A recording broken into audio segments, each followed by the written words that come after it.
this works on everything. Let's take a look at the border, what was happening on the border. Over the weekend, there was an incident at the border.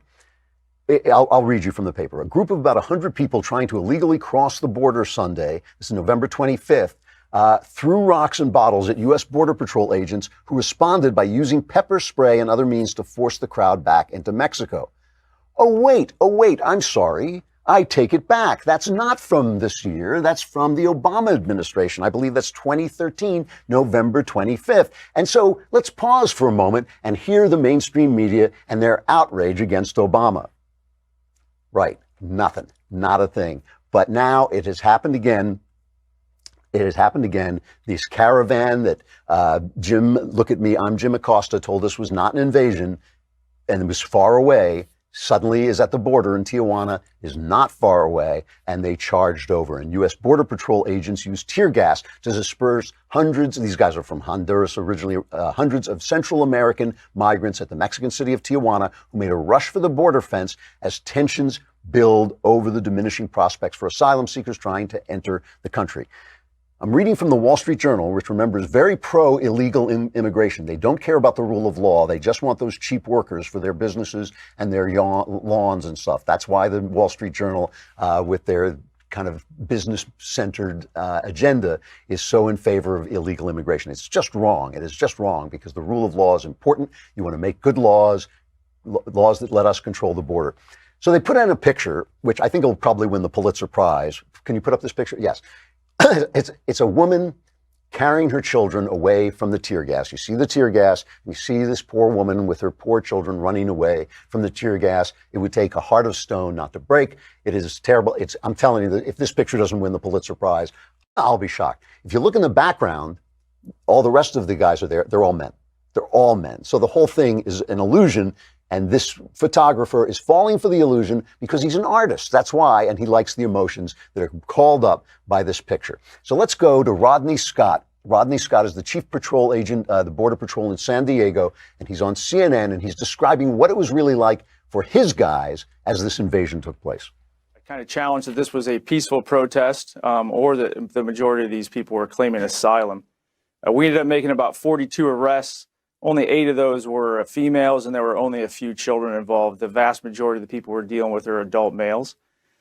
Similar to what we saw the first wave of the caravan that came up about a week or so ago, the group immediately started throwing rocks and debris at our agents, taunting the agents. Once our agents were assaulted, and the numbers started growing, we had 2 or 3 agents at a time initially facing hundreds of people at a time. They deployed tear gas to protect themselves and to protect the border. So Ana Navarro, who is always, I think she always says she's a Republican. She's obviously a leftist.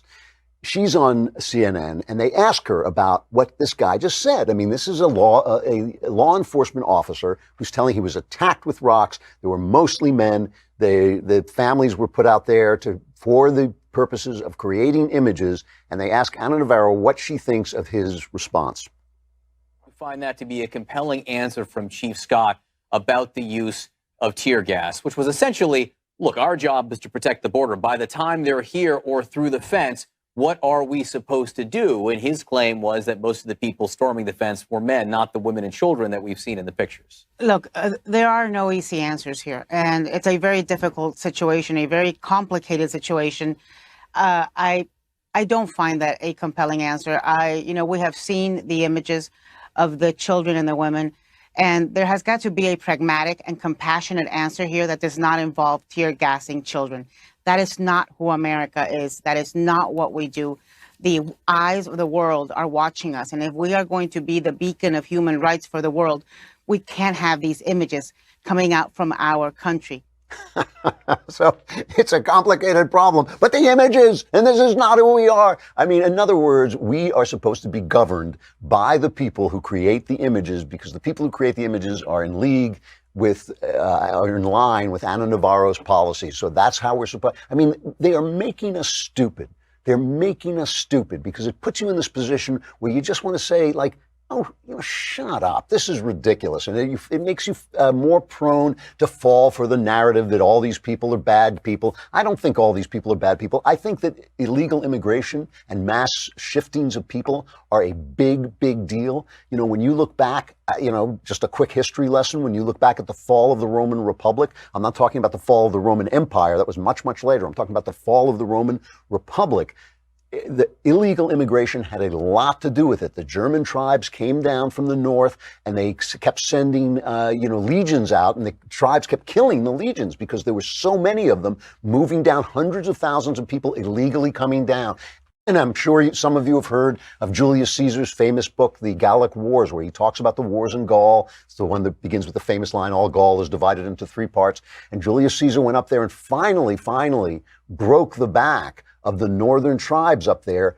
They installed him as governor. And what happened? He was then so popular that when he marched down with his armies, people shouted for him to be emperor. That was the end of the Roman Republic. You've heard the phrase crossing the Rubicon.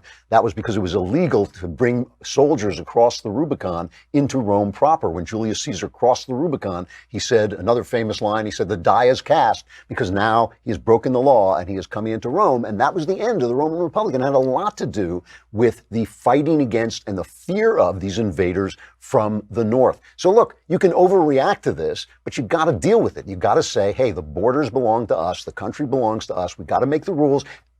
And I'm someone who doesn't really care how many people come across, as long as we get to choose how many and who they are and when they come. It seems to me the rule of law is the important thing here. And the